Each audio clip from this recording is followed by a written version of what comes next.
나사렛에서 예수님이 자라셨죠. 그리고 이제 본격적으로 사역을 시작하실 때는 유대 지역으로 내려옵니다. 그래서 이제 거기에 세례 요한을 만나게 되는데, 세례 요한 그의 세례를 받으심으로 예수님의 공생애의 사역이 이제 본격적으로 시작이 됩니다. 공생애라는 단어를 일반적으로 안 써서 우리가 이게 그냥 교회에서만 쓰는 단어라고 생각할 수 있는데, 국어 사전을 보면은 그 공생애라는 단어가 나옵니다. 이렇게 기록이 되어 있어요. 공생애, 개인의 일생에서 공무나 공공사업에 종사한 기간, 이렇게 써 있더군요. 그러니까 지금 이것을 예수님의 삶에 대보면 예수님께서 구속의 사역을 이제 본격적으로 시작하셨다. 그게 이제 세례 요한을 만나면서입니다. 마가복음을 보면 특징 중에 하나가, 이 사복음서 중에 마가복음은 공생애에 초점을 맞춘 겁니다.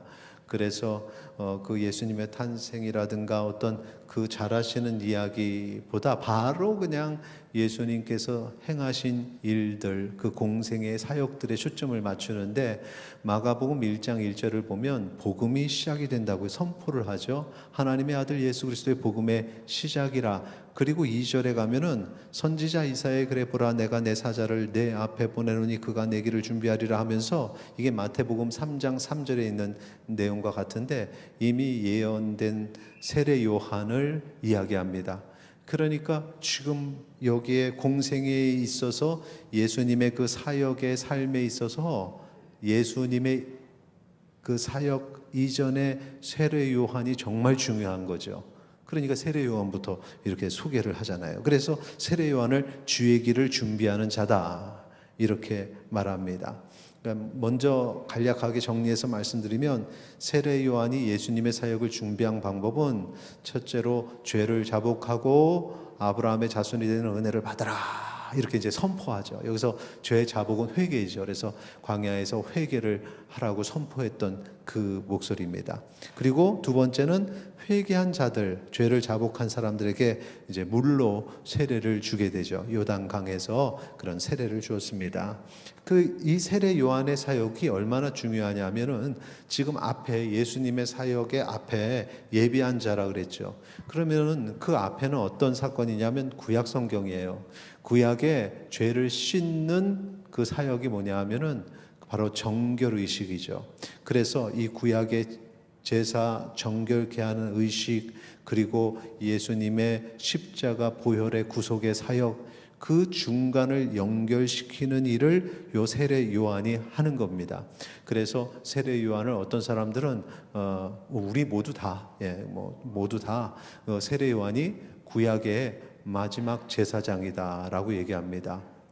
그 구약의 제사장들 보면은 다윗이 그 레위 족속을 각 사람들 각 가족별로 그렇게 24반열, 24 반열에 받는 몇 학년 몇 반 할 때 그 한자입니다. 그러니까 그룹으로 이렇게 나누죠. 24 그룹으로 나눠서 그 다음에 이제 돌아가면서 제사장의 사역을, 레위인들은 제사장의 사역을 하고 아론의 후손들은 이제 대제사장의 사역을 하잖아요. 그 제사장 사역을 하게 하는데, 거기에 8번째 그룹이 바로 이 아버지 아비야 반열의 제사장인데 아비야입니다. 관련 성경 구절을 좀 보죠. 누가복음 1장 5절 같이 읽겠습니다. 시작.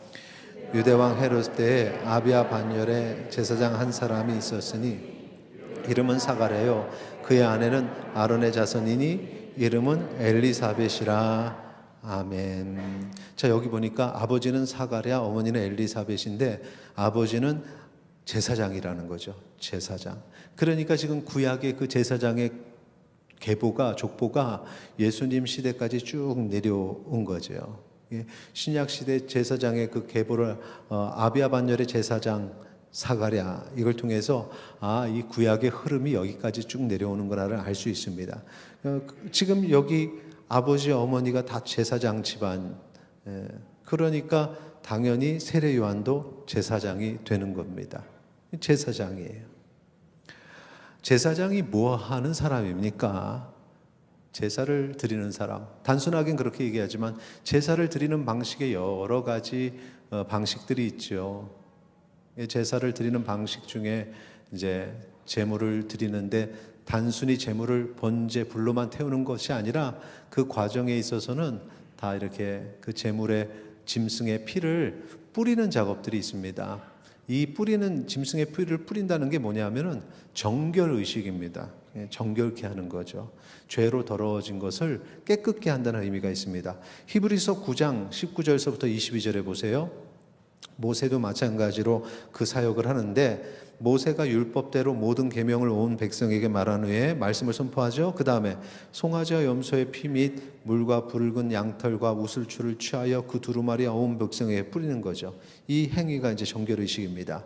20절에 보면 이르되 이는 하나님이 너희에게 명하신 언약의 피라 하고, 언약의 피, 언약이란 개념이 하나님이 창조하실 때서부터 우리와의 약속으로 드러났는데 우리가 죄로 그 언약을 깨트렸습니다. 그런데 하나님께서는 다시 우리에게 영생을 계속해서 주시길 원하셨고 그 언약을 회복시키려고 하나님께서는 계속 우리에게 은혜를 주시는 겁니다. 그 구약 시대에는 이 피를 뿌림으로써 언약의 피, 정결케 하시는 거죠. 21절에 또한 이와 같이 피를 장막과 섬기는 일에 쓰는 모든 그릇에 뿌렸으니 22절 같이 있습니다. 율법을 따라 거의 모든 물건이 피로써 정결하게 되나니 피 흘림이 없은즉 사함이 없느니라. 아멘. 여기 보니까 어떻습니까? 율법을 따라 모든 물건을 피로 뿌려서 정결시키는 거죠. 피 흘림이 없으면 사함이 없어요. 피 흘림이 있으면 사함을 받는 거죠. 요 개념.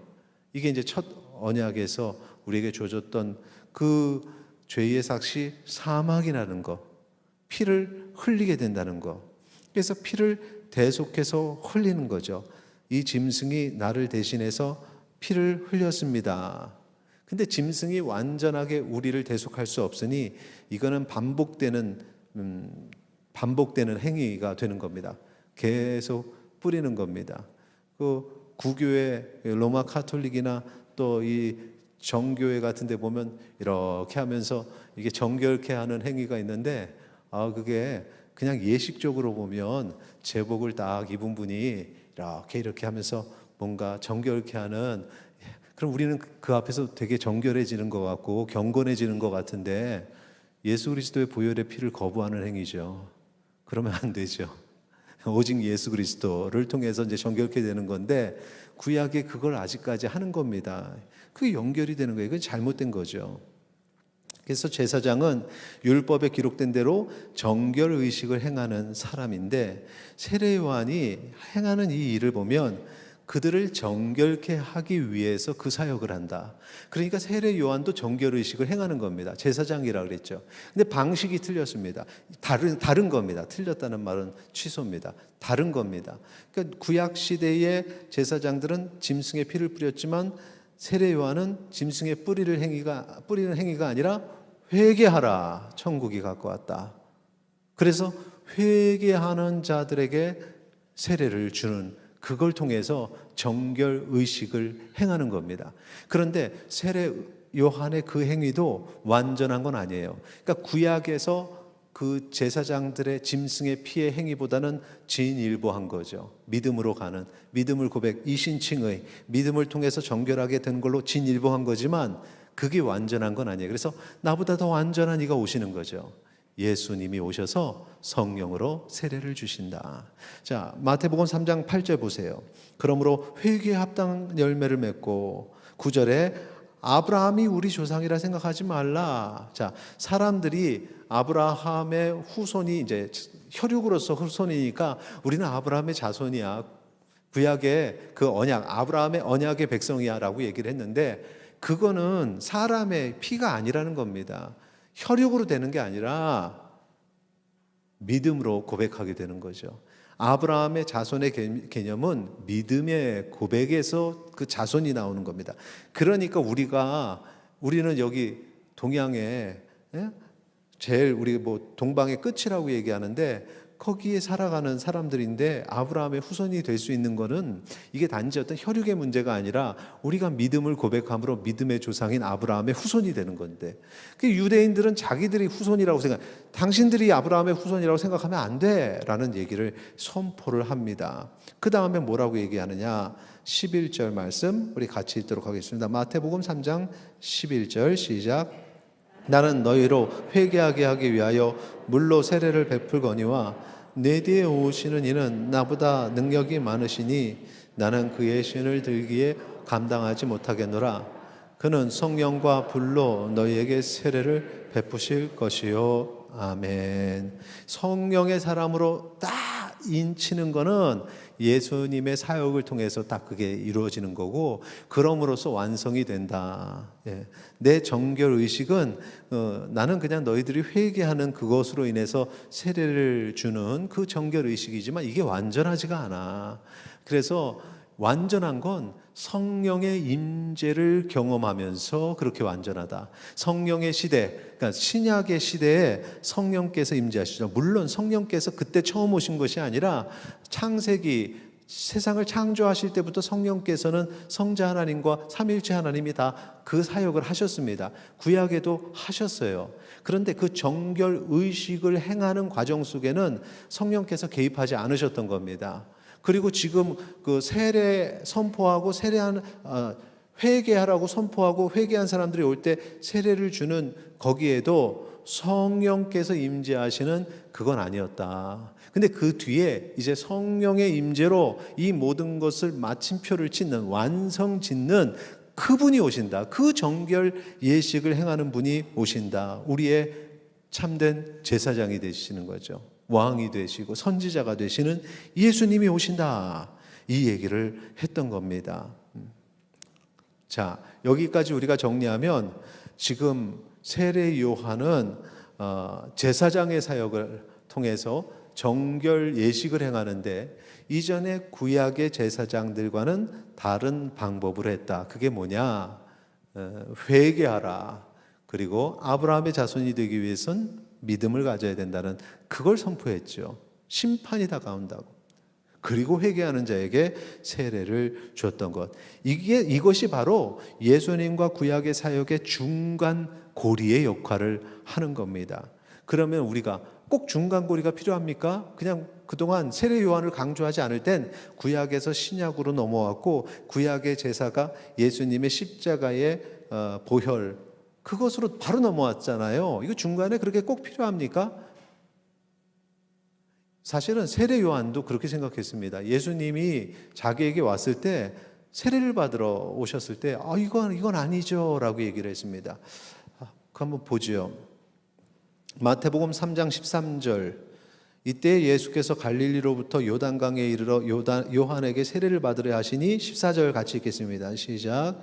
요한이 말려 이르되 내가 당신에게서 세례를 받아야 할 터인데 당신이 내게로 오시나이까. 자, 여기서 잠깐 설명합니다. 지금 요한도 예수님이 완성된 정결 의식을 행하시는 분이고 예수님이 세례를 하실 때는 그 성령 세례로서 다 완성이 되는데 이걸 저한테 오십니까? 이게 맞지 않는 거잖아요 라는 얘기를 이제 세례 요한이 했을 때 그때 예수님이 뭐라고 대답하셨는지 보시죠. 15절 같이 있습니다. 예수께서 대답하여 이르시되 이제 허락하라. 우리가 이와 같이 하여 모든 의를 이루는 것이 합당하니라 하시니 이에 요한이 허락하는지라. 아멘. 예수님이 뭐라고 하시냐면 우리가 이와 같이 함께 이렇게 해서 모든 의를 이루는 것이 맞아. 모든 의를 이룬다는 게 뭘까요? 모든 의. 모든 의를 행한다. 생각 딱 나는 대로 한번 얘기해 보세요. 뭘까요, 그게? 하나님의 계획하심, 하나님의 뜻. 하나님께서 이루고자 하시는 계획이 있습니다. 그 계획 속에 구약의 제사도 들어가는 거고 구약의 정결의식도 들어가는 거고 그 다음에 세례 요한의 사역도 들어가는 거고 그 다음에 등장하시는 예수님이 다 그 하나님의 계획 안에 들어가는 거죠. 하나님이 원하시는 그 과정이라는 겁니다. 우리 마음대로 구약의 율법이 그럼 필요 없었잖아. 세례요한은 도대체 왜 나온 거야? 처음부터 예수님이 나오면 됐지. 이건 우리의 생각이고, 하나님은 이 모든 계획을 가지시고, 그래서 우리 하나님의 구원의 경륜이라 그러죠. 이 구속의 경륜, 계획을 가지고 이루시는 그 모든 과정들, 이렇게 해가지고 진행을 시키는 겁니다. 그래서 이게 맞습니까? 예수님이 나한테 세례를 받는다는 거 이게 맞아요? 그러니까 맞고 틀리는 얘기를 하자면, 솔직히 예수님이 세례를 왜 세례 요한에게 받습니까? 죄 없으신 분이잖아요. 그리고 완성된 사역을 하실 분인데, 이건 인간의 생각이고, 하나님께서는 예수님에게 명령하신 겁니다. 세례 요한에게 세례를 받게 하신 겁니다. 이게 하나님이 기뻐하시는 거죠. 그러니까 순종하는 마음으로 예수님이 가서 우리가 같이 합력하여서 이 의로운 것들을 이루자, 선을 이루자, 하나님이 행하시는 걸 이루자. 중요한 건 뭡니까? 각자의 생각이 아니라 하나님의 계획이 어떻게 흘러가느냐. 여러분의 인생에 있어서도 내가 원하는 건 뭐야? 내가 그 다음에 어떤 걸 해야 되지? 내가 뭘 해야 만족스럽지? 사람들은 이렇게 살아가는데, 중요한 건 그게 아니라 하나님께서 내 인생을 어떻게 이끌어 가길 원하실까? 내가 다음에 무엇을 하기를 원하실까? 내 인생을 통해서 하나님이 원하시는 건 뭐지? 항상 이 생각을 해야 됩니다. 내가 연약하고 내가 부족하고 내가 내세울 것 없고, 이거는 내 생각이고, 하나님은 나를 통해서 일을 하십니다. 그 하나님의 계획하심을 깨닫게 되기를 소망합니다. 깨달으려면 생각을 해야죠. 생각 다음에 깨달음이 있으니까. 그러니까 항상 우리는 내가 이렇게 육신도 연약해지고 나는 배운 것도 없고 이제 내 인생은 황혼기고 이런 거 아니고, 하나님이 나를 어떻게 쓰실까? 야, 부족한데 연약한데 나를 지금까지 이렇게 쓰시네. 야, 이렇게 사용하시네. 하나님 너무 멋지세요. 여러분이 한 번쯤은 그런 기도를 했으면 좋겠어요. 하나님, 야, 나를 통해서 이런 일을 하시네. 정말 멋지십니다. 하나님 정말 대단하십니다. 이런 기도를 한 번쯤은 해야 되는데, 이런 기도를 안 했다는 것은 내 인생을 내가 스스로 포기한다는 거죠. 내가 판단한다는 겁니다. 하나님은 놀라운 일을 이루시는 분이라고 찬양으로 고백하면서도, 적어도 내 인생에 하나님께서 놀라운 일을 행하실 것이라는 기대가 있어야 되는데 내가 생각한다는 거죠. 자, 우리가 이렇게 합력하여서 선을 이루자, 모든 의로운 것을 이루자, 이게 맞다, 이게 합당하다. 오늘 예수님이 세례 요한한테 하셨던 얘기입니다. 그렇게 해서 예수님이 세례를 다 받으시니까 어떤 일이 벌어졌냐. 자, 3장 16절 보시면, 마태복음 3장 16절, 예수께서 세례를 받으시고 곧 물에서 올라오실새 어떤 일이 벌어졌죠? 하늘이 열리고, 하늘이 쫙 열려요. 그죠? 하늘이 열렸다. 이게 무슨 의미일까요? 이게 상징적인 의미인 거죠. 열렸다. 하나님께서 하늘이 열렸다는 게 그냥 이게 우리가 그 순간에 어떤 자연적 현상으로 보면은, 우리가 영화로 만든다면 어떻게 표현할까요?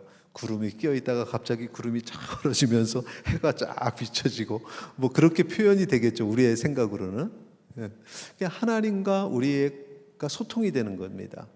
그냥 죄로 인해서 끊기는 그 관계가 이제 열리는 거죠. 하나님의 관계가 다시 회복이 되는 거예요. 이제부터 시작입니다. 하나님을 버리고 하나님 안 만나겠다고 도망쳤던 악한 자가 이제 하나님을 보게 되는 거고, 하나님이 그의 낯을 나에게로 돌리시는, 시편의 여러 표현 중에 정말 사랑하고 좋아하는 표현인데, 주의 낯을 내게로 돌리지 마소서, 주의 낯을 나게로 향하여 드사. 나를 이렇게 바라보시는 거, 그게 이제 열리는 거죠. 여러분을 향한 하나님의 그 바라보시는 그 하늘이 열리는 경험을 하기를 소망합니다. 그렇게 해서 이제 관계가 회복이 되는 거고, 그리고 하나님이 기뻐하시는 거죠. 자, 하나님의 뜻이었다. 이 요한의 세례를 예수님이 받으시는 것이 하나님의 뜻이었다. 우리는 잘 이해가 되지 않아도 이것이 하나님의 계획이었다. 누가복음 7장 30절에 보면 반대의 경우가 있는데 바리새인과 율법 교사들은 그의 세례를 받지 아니하므로 예수님처럼 받지 않았어요. 그들 자신을 위한 하나님의 뜻을 저버리니라. 하나님께서 요한의 세례를 통해서 그를 통해서 광야에서 선포하게 하시고 깨닫게 하시고 심판이 이제 다가올 것이야. 그러니까 우리가 죄에서 돌아와야 돼. 회개해야 돼. 그런데 그게 다 무엇이냐? 그들을 위한 하나님의 뜻이었다. 근데 그거 안 듣는 겁니다. 귀를 딱 막는 겁니다. 바리새인과 율법교사들이요. 왜 우리가 저 사람 말을 들어야 돼? 우리가 뭘 거기 가서 수그리고 세례를 받아야 돼. 요즘에 어떤 분들은 그렇게 얘기한다 그래요. 믿음으로 천국 가는데 뭘 꼭 굳이 가가지고 세례를 받고 그러냐고. 그거 안 해도 다 천국 간다고. 어쩌면 이 바리새인과 율법교사들의 생각하고 똑같은지. 그들 자신을 위한 하나님의 뜻을 모르니까 자기들은 내가 하나님의 뜻을 거부할 거야 이런 건 아닙니다. 그런데 결과는 성경은 뭐라고 기록합니다. 그들 자신을 위한 하나님의 뜻을 저버리니라. 아마 이걸 알았다면 이 사람들이 세례를 받았을 텐데요. 나를 향한 하나님의 뜻, 이걸 우리는 찾아야 된다는 겁니다. 그래서 하나님의 관계가 열리고 하나님과 내가 함께하게 되는 거죠. 하나님의 뜻을 발견하게 되기를 소망합니다. 그런데 이제 여기서 다시 한번 생각하면 예수님이 세례 받을 그 회개의 세례를 받을 이유가 없는데 죄가 없으신 분인데 왜 받으셨을까? 회개의 세례, 그건 죄가 있다는 의미거든요. 그럼 이때 예수님이 죄가 있다라고 얘기하시는 거는 그 죄는 누구의 죄? 우리의 죄인 거죠. 우리의 죄가 있음을 이때 선포하셨구나. 우리의 죄를 대신 짊어지신다는 걸 이때 선포하신 거구나. 예수님께서 그것을 순종함으로 드디어 이 공생애가 시작이 되는 겁니다. 죄 없으신 예수께서 우리의 죄를 대신 지셨다는 게 바로 이 회개의 세례를 받으심으로 선포가 되고 드러나면서 이제 공생애가 시작이 되었다는 겁니다. 그렇구나. 그죠? 그 다음에 이제 예수님이 세례 받으신 후에 일어난 현상 보니까 성령이 3장 16절의 뒷부분에 있죠. 하나님의 성령이 비둘기같이 내려 자기 위에 임하심을 보시더니 성령이 다 임재하신 겁니다. 성령의 시대, 우리가 성령의 시대 복음이 선포되고 그 제자들을 보내실 때 그 오순절 다락방에 임하신 성령을 되게 중요하게 여기는 사건으로 보는데 사실은 이때 임하신 성령님 정말 중요합니다. 공생의 시작과 함께 이전에는 성령의 임재를 몰랐다고 했죠. 그러니까 구약의 정결 의식 속에도 성령님의 사역을 우리가 찾을 수 없었고 그러니까 하나님의 행하심이었지만 특별히 성령님으로서의 사역을 우리가 언급된 것은 없었고 세례 요한의 사역도 회개의 세례지 그게 성령의 세례는 아니었음을 분명하게 우리에게 알려주기 때문에 근데 이때에 성령이 임재하시면서 성령의 시대가 이때서부터 시작이 된 겁니다. 그리고 성령의 임재와 함께 이 복음이 온전케 되는 믿음으로써 선포되는 그 선포된 그 복음을 듣는 사람들이 온전케 되는 그 사역의 성령의 사역임을 아주 구체적으로 우리에게 보여주시는 거죠. 그래서 여기 이 내용을 보면 어떤 분들이 저희 우리 총회에서 나온 그 교재도 그 내용이 있는데 어떤 분이 보니까 비둘기 형태로 내려왔 비둘기 같이라고 표현되어 있고 다른 우리 사복음서 중에 다른 성경을 보면 비둘기 형태로 내려왔다라고 얘기를 하거든요. 그러니까 이 비둘기 형태 왜 이게 비둘기일까? 비둘기 성경에 몇 번 안 나오는데 뭐 비둘기에 대해서 좋게 얘기할 때도 있고 뭐 안 좋게 얘기할 때도 있습니다. 그래서 비둘기 하면 딱 떠오르는 게 노아의 홍수 때 비둘기 날렸던 거, 물이 빠졌나 확인하려고 비둘기 날리다가 마지막에 비둘기가 안 돌아오니까 야 이제 물이 다 사라졌구나. 그래서 이제 내려오게 되는 새 시대의 시작이다. 이전에 물 심판이 끝나고 새로운 시작을 알린다. 그러면 이때의 시작은 이미 우리가 이제 성령의 사역이 시작이 되고 예수님의 사역이 이때서부터 공생애가 시작이 되는 그 온전한 우리가 알고 있는 신약의 사역이 시작이 되는 그 시점인데, 이 비둘기를 통해서 새로운 시대, 새 언약의 시대, 하나님 나라가 시작됨을 우리에게 보여주는구나, 이렇게 은혜를 받으시는 분들도 계셔요. 저는 존중합니다. 그런데 사실은 여기에 신경을 쓰지 못하는 이유는 비둘기 때문이 아니라 성령이 임하셨다는 이게 중요하기 때문에 그렇습니다. 성령이 임하셨다는 것, 성령의 임재가 중요한 거죠. 순종함으로 회개의 세례를 받았습니다. 그리고 하나님께서 기뻐하셨어요. 여기에 더해져야 될 것이 있다. 그리스도를 믿는 믿음입니다. 나 죄 용서해 주세요 하나님, 이걸로 끝나지 않는다는 거죠.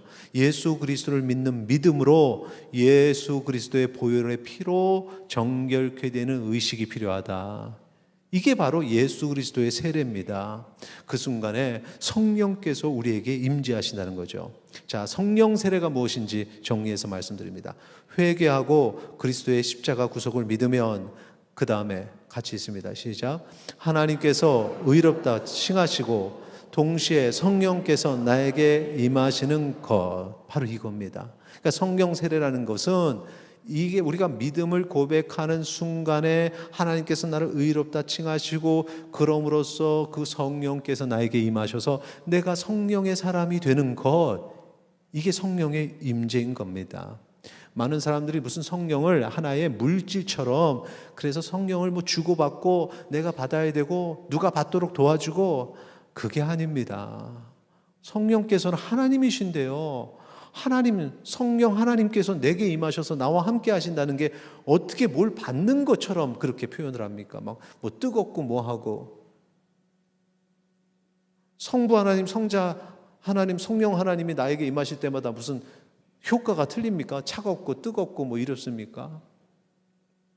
표현될 때 우리가 성령의 행하신 일들을 보면 정말 불같이 그 모든 일들을 우리가 표현할 때 이제 이 성령의 사역을 통해서 죄가 사해지는 완성이 이루어지니까 모든 죄를 불태워버리시는, 그러니까 이제 상당히 불에 대한 이미지로서 우리에게 나타나죠. 그럼 성령은 불입니까? 그럼 불 보고 성령님 오셨네 하고 막 절하고 이렇게 돼요. 이거 큰 이단으로 빠지게 되는 겁니다. 그게 아니라 거기서 말하는 이미지들은 우리 하나님께서 우리에게 잘 이해할 수 있도록 보여주시는 이미지인 거죠.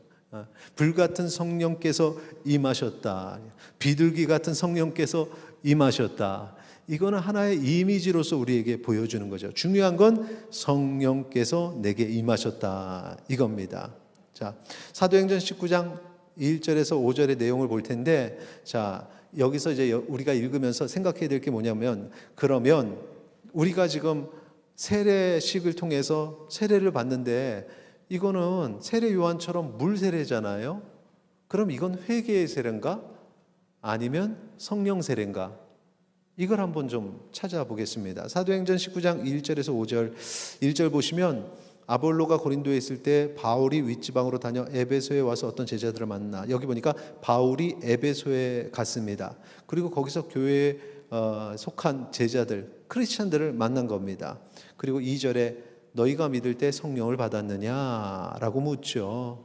그랬더니 처음 듣는 얘기입니다. 성령님에 대해서 그런 얘기를 들어본 적이 없어요.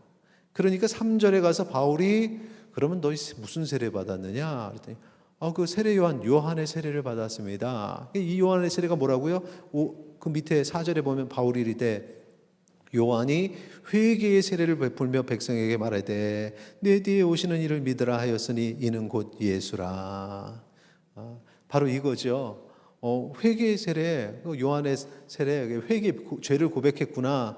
근데 거기서 끝나면 안 돼. 예수님, 그 뒤에 오는 예수님을 믿으라고 했어. 예수님을 믿는 그 믿음. 그래서 우리는 그 예수 그리스도를 믿고 세례를 받아야 돼. 5절에 그들이 듣고는 예수님을 믿었겠죠? 이거 세례 회개했다고 구원받는 게 아니구나. 예수님을 믿어야 되는 거구나. 그리고 예수님을 믿고 다시 한번 세례를 받으니 그 세례는 어떤 세례라고요? 5절에 주 예수의 이름으로 세례를 받았다. 주 예수의 이름으로. 이게 성령 세례입니다. 주 예수의 이름으로 받는 세례. 그런데 자, 예수님의 이름으로 성령 세례를 받았는데 이건 성자 하나님의 세례지 성령 하나님의 세례는 아니잖아요 라고 생각할 수 있는데 아니요. 예수님이 뭐라고 하시냐면 하나님과 아버지와 나는 하나다라는 얘기를 강조하세요. 잘 아시죠? 요한복음 14장 9절에서 10절 보세요. 예수께서 이르시되 빌립아 내가 이렇게 오래 너와 함께 있을 때 내가 나를 알지 못하냐? 나를 본 자는 아버지를 보았거늘 성자 하나님을 본 사람은 성부 하나님을 본 겁니다. 10절 같이 읽겠습니다. 시작. 내가 아버지 안에 거하고 아버지는 내 안에 계신 것을 내가 믿지 아니하느냐? 내가 너희에게 이르는 말은 스스로 하는 것이 아니라 아버지께서 내 안에 계셔서 그의 일을 하시는 것이니라. 아멘. 예수님 안에 하나님이 계세요. 하나님의 행하시는 일들이 예수님을 통해 나타나는 겁니다. 예수님의 말씀은 하나님의 말씀이고 예수님의 사역은 하나님의 사역입니다. 그래서 예수님은 하나님이 원하시는 대로 하시는 거죠. 그러니까 이 예수 그리스도의 이름으로 베푸는 이 세례는 하나님의 이름으로 베푸는 세례와 마찬가지예요. 이렇게 삼위일체 하나님은 하나이시라는 거죠. 그래서 마태복음 28장 19절에 보면 이 세례를 지금 앞부분에 그 사도행전의 이 바울이 이 세례를 베푼 근거가 어디냐? 자기가 뭐 예수님도 아니면서 어떻게 예수 그리스도의 이름으로 세례를 베풀고 이게 어떻게 성령 세례가 돼? 그 근거를 알려드릴게요. 마태복음 28장 19절에 예수님께서 승천하시기 전에 이렇게 말씀하십니다. 너희는 가서 모든 민족을 제자로 삼고 그 다음에 아버지와 아들과 성령의 이름으로 세례를 베풀어라. 삼위일체 하나님의 이름으로 세례를 베풀어라. 그걸 가지고 바울이 가서 세례를 베풀었던 것, 그것이 바로 성령 세례인 것입니다. 그러니까 우리가 세례식 때 받을 때 어떻게 세례를 베풉니까? 회개하였으니 회개의 세례를 베푸노라 그럽니까? 아니죠. 성부, 성자, 성령의 이름으로 세례를 베푸노라, 주노라 이렇게 하죠. 그러니까 그것은 지금 예수님이 말씀하시는 아버지와 아들과 성령의 이름으로 세례를 베푸라는 이 세례, 이게 바로 성령 세례예요. 근데 그 성령 세례를 어떤 사람이 받는다고요? 회개하고 예수 그리스도를 믿음으로 고백한 자. 세례 요한의 세례는 회개하면 받을 수 있었지만 이 성령 세례는 회개하고 예수 그리스도를 믿음으로 고백하는 나의 구주 되심을, 그 고백한다는 말은 여러 가지 의미가 있죠. 하나님의 아들 되심, 또 성자 하나님 되심, 나를 위해 이 땅에 오심, 그리고 나를 위해 십자가에 달려 죽으시고 다시 사셨고 부활하셔서 승천하셨다는 이 모든 것들을 믿는, 그 구속의 사역을 믿는 고백, 그럴 때 이 성령 세례를 받는 거고, 이 성령 세례의 형식을 통해서만 끝나는 게 아니라 그때 사도행전 2장 38절 보세요. 베드로가 이르되 너희가 회개하죠. 각각 예수 그리스도의 이름으로 세례를 받으면, 자, 그리스도를 믿고 그 다음에 세례를 받죠. 그럼 죄사함을 받게 되고 그때 성령의 선물을 받아 성령님께서 실제로 내게 임하시는 거죠.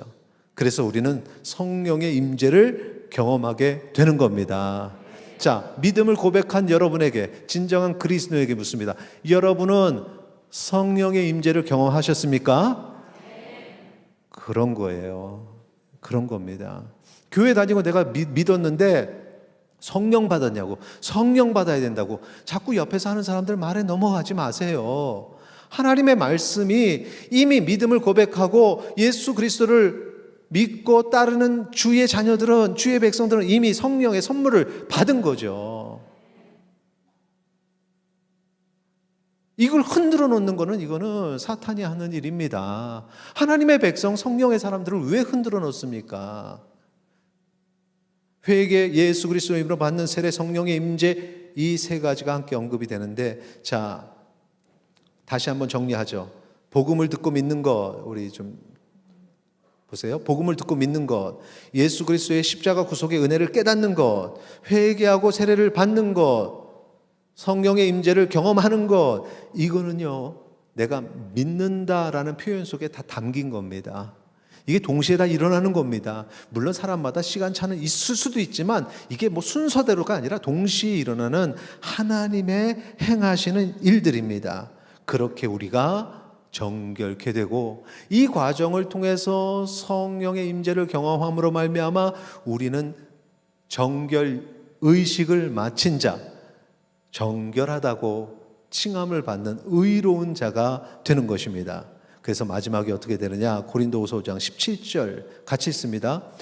그런즉 누구든지 그리스도 안에 있으면 새로운 피조물이라 이전 것은 지나갔으니 보라 새 것이 되었도다. 아멘. 다시 한번 요거를 읽는데 여러분이 이걸 선포하는 겁니다. 내가 새 것이 된 겁니다. 내가 새로운 피조물이 된 겁니다. 내가 성령의 사람이 된 거고 내가 성령 충만한 것입니다. 자, 한번 같이 크게 시작. 그런즉 누구든지 그리스도 안에 있으면 새로운 피조물이라 이전 것은 지나갔으니 보라 새 것이 되었도다. 할렐루야. 내가 그렇게 구원받아서 새롭게 되었습니다. 그 하나님의 계획하심의 정결의식을 지난 자가 되었습니다. 우리를 흔들어 놓은 자가 있으면 이거는 어둠의 세력이에요. 그들의 귀를 기울이지 마세요. 특별히 이단들이 그걸 잘하는데 막 흔들어 놓는 거, 여러 방식으로 흔들어 놓죠. 오늘 우리가 이렇게 선포했지만 우리 중에는 아직 예수님을 믿지 못하는 분들도 계실 거예요. 그냥 몸은 여기 왔지만 아직까지 예수님을 믿지 못해요. 아니면 그 전에 회개의 세례, 아직까지 내가 죄인임을 고백하지 못하는 분들도 있을 겁니다. 이런 분들은 아직까지 성령의 사람이 아니고 새로운 피조물이 아니죠. 우리가 새로운 피조물로 다시 태어나기를 원합니다. 정결하게 되기를 원합니다.